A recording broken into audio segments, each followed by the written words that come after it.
Hello दोस्तों।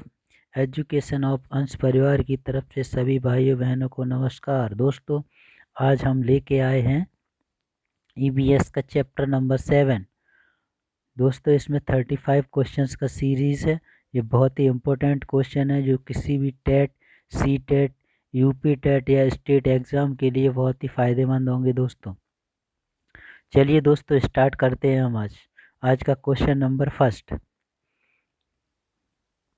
एक किसान दानों को भूसे से अलग करना चाहता है। जिस प्रक्रिया से यह क्रिया किया जा सकता है वह कहलाती है। बताइए दोस्तों, क्या कहलाती है?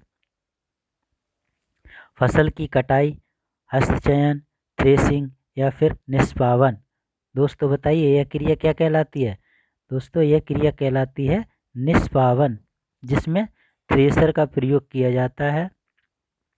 यानी भूसे को अलग करके, हवा द्वारा भूसे को अलग करके गेहूं को अलग किया जाता है। Next question, question number second. दोस्तों, कक्षा 5 के विद्यार्थियों को घर्षण प्रकरण पढ़ाते समय शिक्षिका यह समझाने के लिए अनेक उदाहरण देती है कि घर्षण हमारे लिए कई तरीकों से उपयोगी है। उसके द्वारा दिए गए निम्नलिखित कारणों में से कौन सा गलत है? बताइए दोस्तों। फर्स्ट है, पेन की नोक और पेपर के बीच होने वाले घर्षण के कारण ही हम लिख पाते हैं। हमारे जूते और जमीन के बीच होने वाले घर्षण के कारण ही हम चल पाते हैं। थर्ड पॉइंट है, ऊर्ध्वाधर रूप से ऊपर फेंकी गई वस्तु घर्षण के कारण हमेशा हमारे पास ही वापस आती है। और फोर्थ पॉइंट है, ब्रेक लगाने पर वाहन रुक जाता है। बताइए इसका राइट आंसर क्या है दोस्तों? क्वेश्चन नंबर सेकंड का राइट आंसर, इसका राइट आंसर है ऊर्ध्वाधर रूप से ऊपर फेंकी गई वस्तु घर्षण के कारण हमेशा हमारे पास ही वापस आती है। यह क्वेश्चन गलत है दोस्तों, क्योंकि वह गुरुत्वाकर्षण के कारण वापस जमीन पर आती है। Next question, question number third.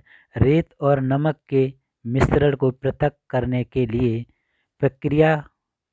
प्रक्रियाओं के निम्नलिखित 4 क्रमों से किसका उपयोग किया जाना चाहिए? बताइए। सॉरी, बताइए इसका राइट आंसर क्या है? निस्यंदन, निस्तारण, बाष्पन, अवसादन या फिर सेकंड पॉइंट है बाष्पन, अवसादन, निस्तारण, निस्यंदन या फिर निस्तारण, अवसादन, बाष्पन या निस्यंदन। लास्ट पॉइंट है अवसादन, निस्तारण, निस्यंदन या बाष्पन। बताइए इसका राइट आंसर क्या है? इसका राइट आंसर है दोस्तों निस्यंदन, निस्तारण, बाष्पन या अवसादन। क्योंकि निस्यंदन यानी छानना, इसमें निस्तारित मिश्रण को छलनी से छान कर अलग कर दिया जाता है।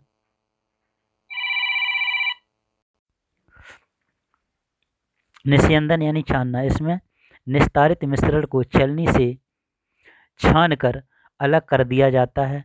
जैसे बारीक रेत में से नमक के टुकड़ों को छाना जाता है। नेक्स्ट क्वेश्चन, नेक्स्ट है दोस्तों, नेक्स्ट है हमारा निस्तारण यानी निथारना।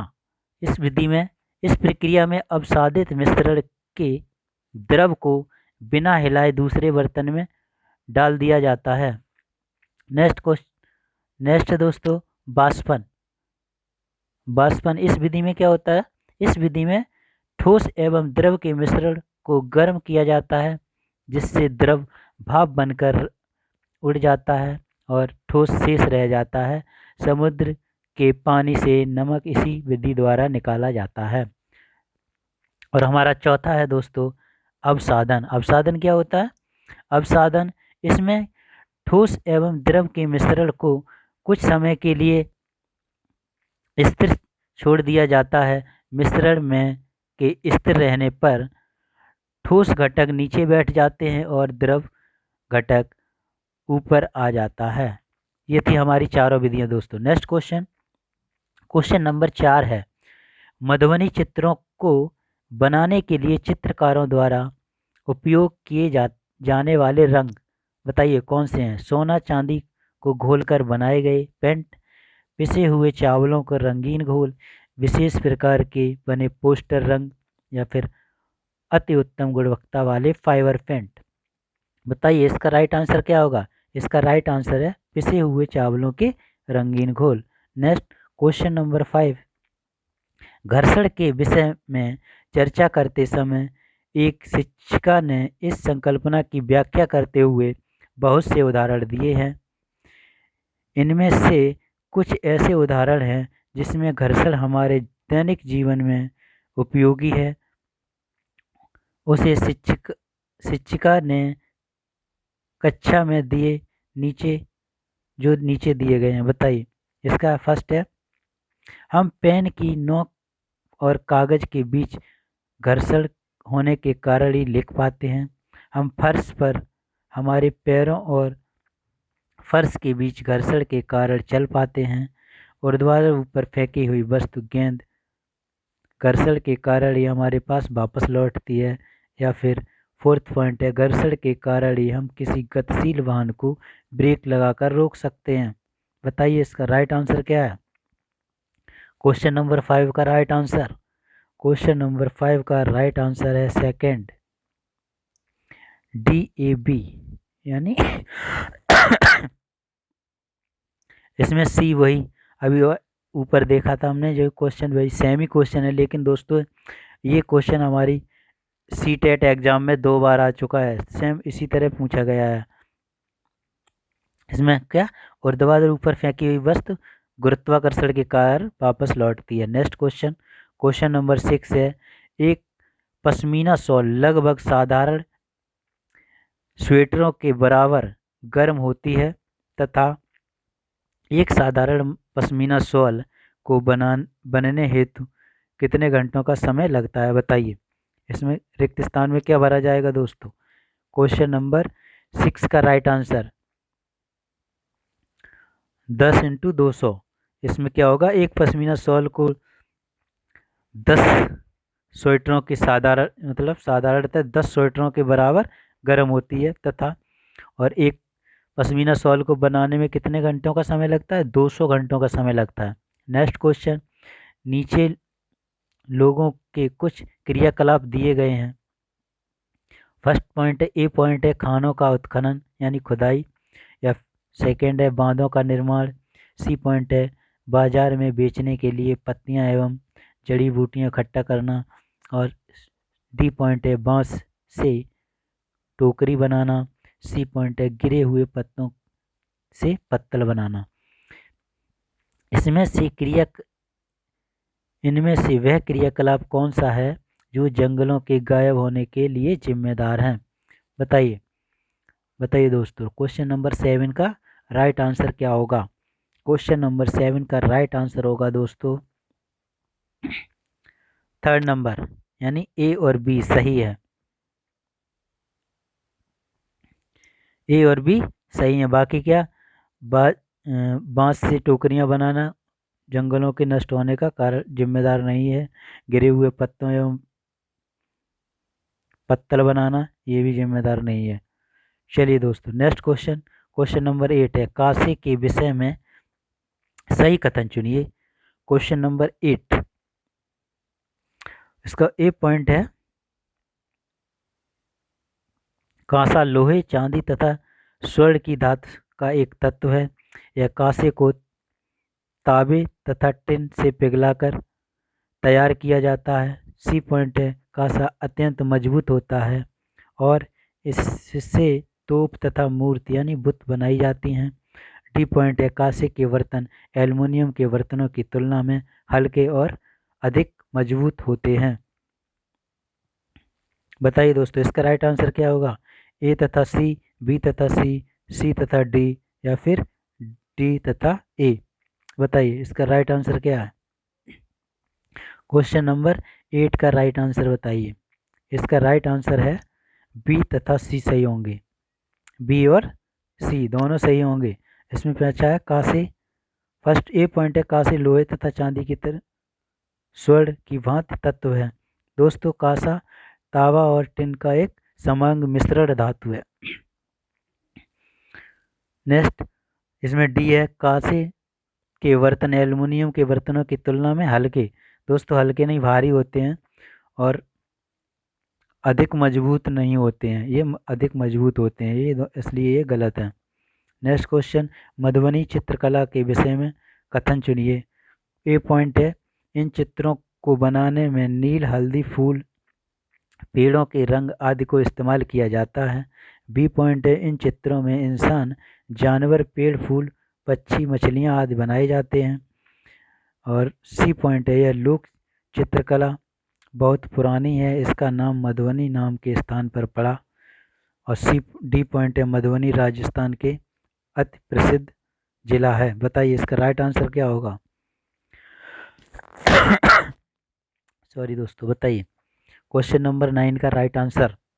इसमें ए, बी और सी तीनों ही सही होंगे, यानी हमारा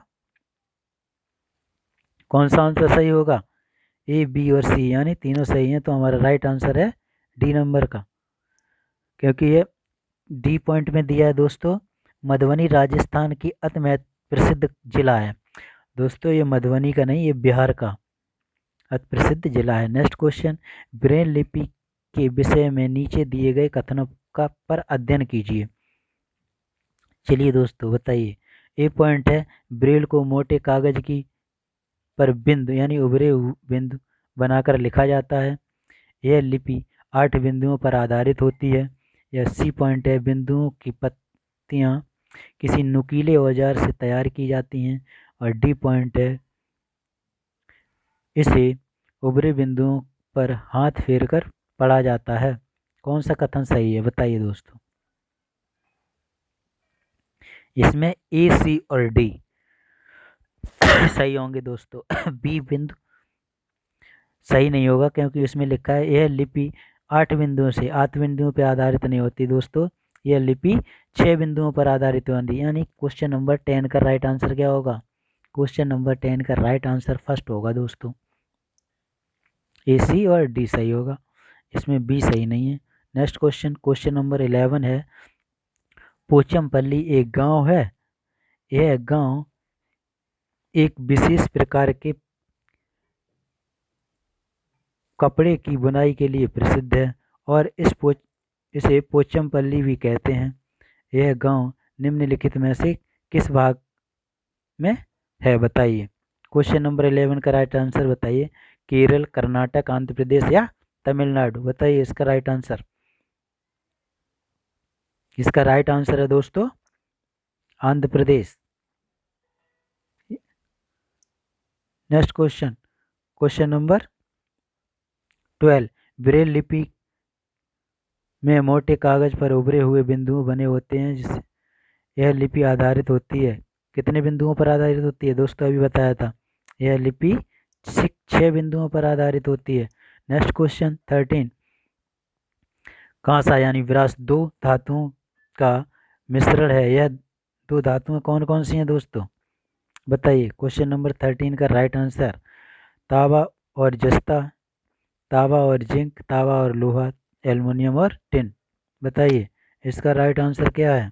क्वेश्चन नंबर 13 का राइट आंसर है दोस्तों तांबा और tin, second number right answer है। क्वेश्चन नंबर 14, कोई किसान उर्वरकों और कीटनाशकों का अधिक उपयोग करके अपने खेतों में बार बार धान की फसल उगा रहा है। ऐसा करने से उसके खेतों की मृदा हो जाएगी। बताइए कैसी हो जाएगी। केवल धान की फसलों के लिए उपयोगी रहेगी, जुताई के लिए उपयोगी बन जाएगी, या फिर बंजर हो जाएगी, अन्य फसलों के लिए भी उपजाऊ बन जाएगी। बताइए इसका राइट आंसर क्या है। ये बंजर हो जाएगी। जब किसी भूमि पर बार बार एक ही फसल उगाई जाती है तो दोस्तों वह फसल बंजर हो जाती है। नेक्स्ट क्वेश्चन, मिजोरम में की जाने वाली झूम खेती के विषय में निम्नलिखित कथनों का अध्ययन कीजिए। ये पॉइंट है दोस्तों, एक फसल को काटने के पश्चात भूमि को कुछ वर्षों तक खुला छोड़ दिया जाता है। बी पॉइंट है, इस भूमि पर उगने वाले बांस और खरपतवार को काटकर जला दिया जाता है। सी पॉइंट है, बीज बोने से पहले भूमि को गहरी जुताई की जाती है। डी पॉइंट है, एक एक ही खेत में 3-4 भिन्न भिन्न प्रकार की फसलें उगाई जाती हैं। ई पॉइंट है, आवश्यकता अनुसार रासायनिक उर्वरकों और कीटनाशकों का उपयोग भी किया जाता है। निम्न में से कौन सा कथन सही है बताइए दोस्तों। इसका राइट आंसर, क्वेश्चन नंबर 15 का राइट आंसर बताइए। इसमें ए, बी और डी सही होगा। ए, बी और डी, यानी सेकंड नंबर का आंसर इसमें सही होगा। ए, बी और डी, यानी सी और ई सही नहीं है। यानी सी क्या है, बीज बोने से पहले भूमि को गहरी जुताई की जाती है। नहीं दोस्तों, भूमि की गहरी जुताई नहीं की जाती, इसमें हल्की सी जुताई की जाती है और आवश्यकता अनुसार रासायनिक उर्वरकों एवं कीटनाशकों का प्रयोग भी किया जाता है। नहीं दोस्तों, इसमें कीटनाशकों का प्रयोग नहीं किया जाता है। Next question, question number 16। Neeta Andhra Pradesh जाती है और दो साड़ियाँ खरीदती है जो खास तौर पर वहीं बनाई जाती हैं।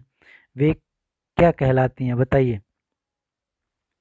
इसका राइट आंसर क्या होगा, क्वेश्चन नंबर 16 का राइट आंसर पोचमपल्ली व कलमकारी, पोचमपल्ली व काजीवरम, या कलमकारी और चेंदेरी।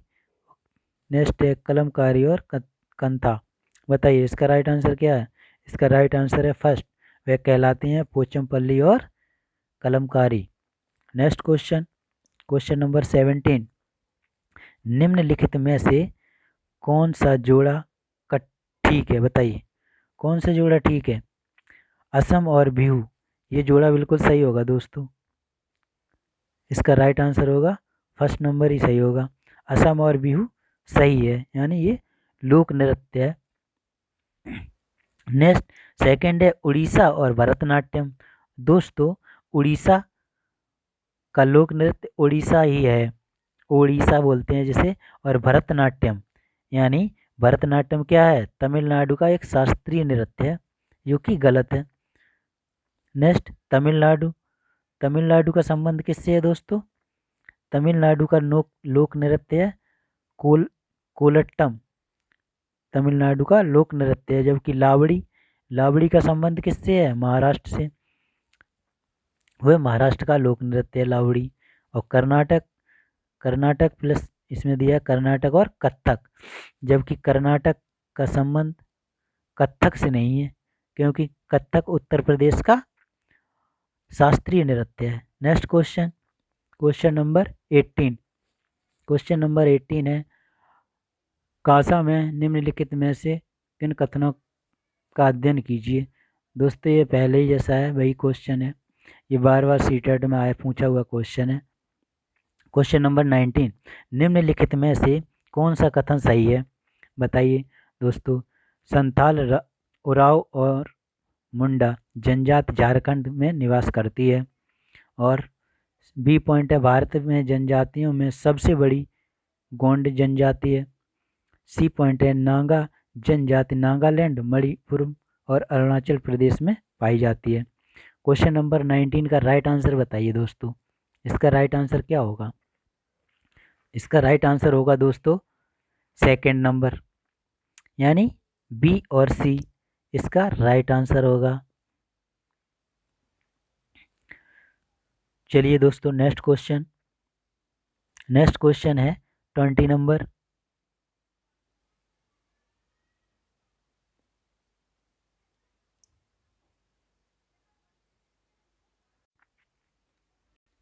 सॉरी दोस्तों, इसका राइट आंसर क्वेश्चन नंबर 19 का राइट आंसर, यानी संताल, ओराव एवं मुंड जनजाति झारखंड में निवास करती है, ये सही है। यानी इसका राइट आंसर होगा 4 नंबर, ए और बी, ए, बी और सी तीनों ही सही होंगे क्वेश्चन नंबर 19 का आंसर। नेक्स्ट क्वेश्चन नंबर 20 है दोस्तों। वर्ली एक पारंपरिक कला का प्रकार है। वर्ली नामक स्थान किस राज्य में है बताइए। क्वेश्चन नंबर, महाराष्ट्र, उड़ीसा, राजस्थान या बिहार। बताइए दोस्तों, इसका राइट आंसर क्या होगा। इसका राइट आंसर होगा दोस्तों महाराष्ट्र, महाराष्ट्र इसका राइट आंसर होगा। वर्ली एक क्या है, चित्रकारी कला है।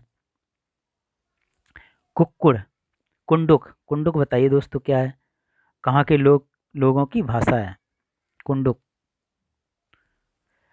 मिजोरम, मणिपुरम, अरुणाचल प्रदेश या झारखंड, बताइए ये कहाँ की भाषा है।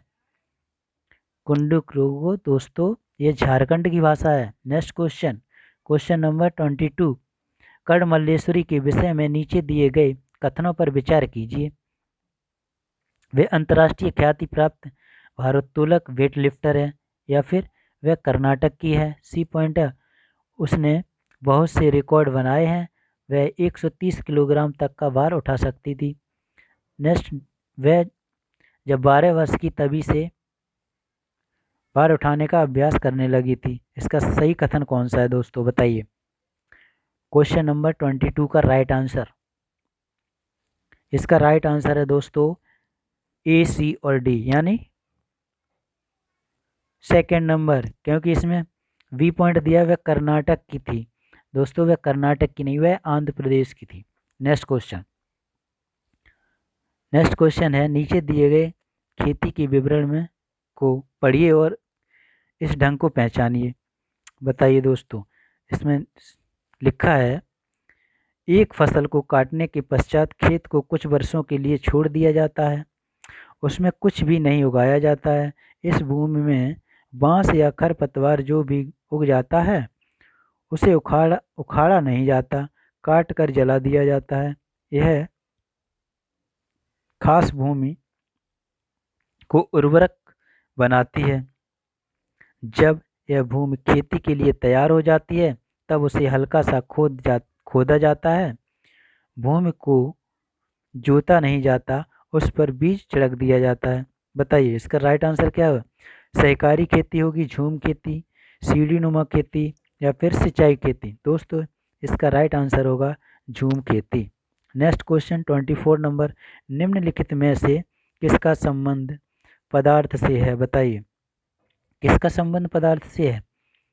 पदार्थ में द्रव्यमान होता है, बिल्कुल होता है, सही बात है। पदार्थ का आकार होता है जो स्थान घेरता है, यह भी सही है। पदार्थ की आकृति व बनावट में अंतर होता है, अर्थात इसका राइट आंसर होगा दोस्तों डी नंबर, उपरोक्त सभी, इसका राइट आंसर। नेक्स्ट क्वेश्चन है, तत्व शब्द का प्रयोग किसके द्वारा सर्वप्रथम किया गया था। बताइए न्यूटन, आइंस्टीन, डाल्टन या फिर रॉबर्ट बॉयल द्वारा। इसका राइट आंसर क्या होगा क्वेश्चन नंबर 25 का, ये रॉबर्ट बॉयल द्वारा तत्व का सर्वप्रथम प्रयोग किया गया था, तत्व शब्द का। नेक्स्ट क्वेश्चन है, निम्नलिखित कथनों पर विचार कीजिए। पदार्थ के कण एक दूसरे को आकर्षित करते हैं, बिल्कुल सही बात है दोस्तों, पदार्थ के कण एक दूसरे को आकर्षित करते हैं। पदार्थ को भौतिक एवं रासायनिक पद्धति के आधार पर वर्गीकृत किया जाता है, यह बात भी सही है। यानी उपरोक्त में से कौन सा कथन सही होगा दोस्तों, ये सही होगा बी, या फिर दोनों सही हैं, या फिर एक भी सही नहीं है। दोस्तों इसका राइट आंसर है ए, बी और दोनों सही हैं, क्योंकि ये दोनों ही तथ्य सही हैं। क्वेश्चन नंबर 27, निम्नलिखित कथनों पर विचार कीजिए। पदार्थ की अवस्था उनके कणों की विभिन्न विशेषताओं के कारण होती है। ए पॉइंट, बी पॉइंट है, जल पदार्थ की तीनों अवस्थाओं में रहता है, ये बात भी सही है। पदार्थ की अवस्थाएं दाब और आयतन के द्वारा तय होती है। उपरोक्त में से कौन सा कथन सही है। बताइए क्वेश्चन नंबर 27 का राइट आंसर बताइए दोस्तों, ए बी या फिर ए सी या फिर बी सी या फिर ए बी सी, तीनों सही हैं दोस्तों, ये तीनों तथ्य ही सही हैं। नेक्स्ट क्वेश्चन 28 नंबर, जल ऑक्सीजन और हाइड्रोजन से मिलकर बनता है। जहां ऑक्सीजन जलने में सहायक होती है वहीं हाइड्रोजन स्वयं जलता है, लेकिन इन दोनों का रिक्त स्थान जल आग को बुझाने में कार्य करता है। बताइए इसमें क्या होगा, तत्व होगा, यौगिक होगा, मिश्रण होगा या मिश्र धातु होगा। दोस्तों यौगिक होगा, क्योंकि इसमें लेकिन दोनों का यौगिक जल आग बुझाने में काम करता है। Next question, question number 29। शिक्षक कक्षा में छात्रों को अम्ल के विषय में पढ़ा रहे हों तो वह अम्ल की क्या विशेषता बताएगा? बताइए दोस्तों। ए पॉइंट है स्वाद, इसका स्वाद कड़वा होता है। बी पॉइंट है ये छूने में चिकने होते हैं। इनका पीएच मान कम होता है। बताइए कौन सा सही है? ए और बी सही है, ए और सी सही है, या फिर बी सी सही है, या ए बी सी तीनों सही हैं? दोस्तों इसका राइट आंसर होगा बी और सी सही होगा। यह स्वाद में कड़वा होता है दोस्तों, नहीं, अम्ल स्वाद में कैसे होते हैं? यह स्वाद में खट्टे होते हैं दोस्तों। Next question, question number 30। यह छूने में चिकना होता है, इसका स्वाद कड़वा होता है। यह लाल लिटमस पेपर पत्र को नीले रंग में परिवर्तित कर देता है। मोहन द्वारा किए गए पदार्थ के गुणों को बताया जा रहा है। बताइए किसके? अम्ल के, क्षार के? अम्ल व क्षार दोनों के, उपरोक्त में से कोई नहीं। बताइए किसका राइट आंसर क्या होगा? इसका राइट आंसर होगा क्षार। Next question 31। निम्नलिखित में से कौन सी क्रिया पदार्थ के रासायनिक परिवर्तन को बताती है? मोमबत्ती का जलना, लोहे पर जंग लगना, कागज का फटना। बताइए इसका राइट आंसर क्या होगा? ए और बी सही हैं, ए सी सही है, या फिर बी सी सही है, या फिर तीनों सही हैं? बताइए इसका राइट आंसर होगा दोस्तों ए और बी दोनों सही हैं। इनमें रासायनिक परिवर्तन हो रहा है, जबकि कागज का फटना ये एक रासायनिक परिवर्तन नहीं है। Next question 32। राम अपने पिता के साथ बाजार जाता है। रास्ते में वह देखता है कि एक जगह कुछ जंग लगे हुए लोहे के सामान पड़े हैं। वह अपने पिता से पूछता है कि लोहे को जंग से बचाने के लिए क्या किया जाना चाहिए? तो उसके पिता ने उत्तर दिया, यसद लेपन करना चाहिए। बताइए आपको बताना है कि यसद लेपन किस किस के द्वारा होता है? बताइए क्रोमियम के द्वारा, जिंक के द्वारा, या दोनों के द्वारा, या इनमें से किसी के द्वारा नहीं? बताइए इस दोस्तों इसका राइट आंसर होगा क्रोमियम एवं जिंक दोनों के द्वारा यसद लेपन किया जाता है, यानी पेंट कर दिया जाता है, जिससे लोहे को जंग से बचाया जाता है। Next question 33 number. दोस्तों निम्नलिखित कथनों पर विचार कीजिए। ए पॉइंट है पौधे जब बड़े पैमाने पर उगाए जाते हैं तो फसल होती है। कृषि में मछली पालन एवं मधुमक्खी पालन जैसे कार्य भी सम्मिलित होते हैं। सी पॉइंट है मृदा के पोषक तत्वों को बनाए रखने के लिए फसल चक्र एक अच्छा कदम है। उपरोक्त में से कौन सा कथन सही है दोस्तों? बताइए ए और बी सही है, ए और सी सही है, बी सी सही है, या फिर ए बी और सी तीनों सही हैं? दोस्तों यहाँ पे ये तीनों तथ्य ही सही हैं, यानी ये इसका राइट आंसर होगा ऑप्शन 4 ए और बी, ए बी और सी। Next question 34 number. निम्नलिखित में से कौन सही नहीं है? बताइए दोस्तों। क्वेश्चन नंबर 34 फर्स्ट पॉइंट है दाल के पौधे मिट्टी में नाइट्रोजन के स्थिरीकरण का कार्य भी करते हैं। खरीफ की फसल शीत ऋतु में बोई जाती है, या रबी की फसल मार्च और अप्रैल में काटी जाती है? बताइए। फोर्थ पॉइंट है उर्वरक के अधिक प्रयोग से मिट्टी की उर्वरता शक्ति कम होती है। बताइए इसका राइट आंसर क्या होगा? क्वेश्चन नंबर 34 का राइट आंसर दोस्तों खरीफ की फसलें शीत ऋतु में बोई जाती हैं, ये गलत पॉइंट है दोस्तों। Next question, question number 35 number. दोस्तों ये आज की सीरीज का लास्ट क्वेश्चन है। अगर हमारे वीडियो आपको पसंद आ रहे हैं तो लाइक करें एंड शेयर करें, चैनल को सब्सक्राइब करें ताकि आने वाले वीडियो आपको मिलते रहें दोस्तों।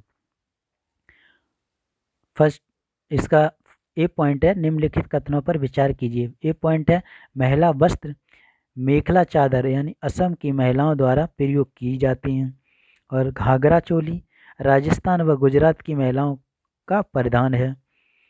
सी पॉइंट है साफाई राजस्थान में पहनने वाली पगड़ी को कहा जाता है। उपरोक्त में से कौन सा कथन सही है? बताइए।